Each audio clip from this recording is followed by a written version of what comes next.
যুক্তরাষ্ট্রের নিউ ইয়র্কে বিএনপি মহাসচিব মির্জা ফখরুল ইসলাম আলমগীরকে কেউ লাঞ্ছিত করেনি বলে জানিয়েছেন দলটির সিনিয়র যুগ্ম মহাসচিব রুহুল কবির রিজভী। বুধবার রাজধানীর চন্দ্রিমা উদ্যানে শহীদ রাষ্ট্রপতি জিয়াউর রহমানের কবরে শ্রদ্ধা নিবেদন শেষে সাংবাদিকদের এ কথা বলেন তিনি। রুহুল কবির রিজভী বলেন, নিউ ইয়র্কে মির্জা ফখরুলকে কেউ লাঞ্ছিত করেনি, তাকে নিয়ে নানা অপপ্রচার শুরু হয়েছে।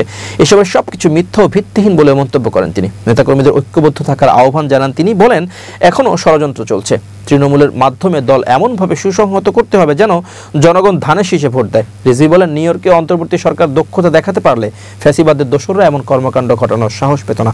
সরকার কার্যকর পদক্ষেপ না নেওয়ায় দোসরদের প্রেতাত্মারা দেশে নামতে পারছে, বিদেশের মাটিতে কার্যক্রম চালাচ্ছে। বিএনপির এই নেতা বলেন, আওয়ামী লীগের দোসরদের সঙ্গে বিএনপির কোনো আঁতাত নেই, আর তাদের দোসররা খোলস পাল্টাতে না পারার বিষয়ে নেতাকর্মীদের সতর্ক থাকার আহ্বান জানিয়েছেন রুহুল কবির রিজভী।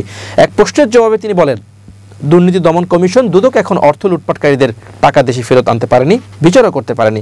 তিনি অভিযোগ করে বলেন, দুদক দৃশ্যমান নয়, অথর্ব হিসেবে কাজ করছে।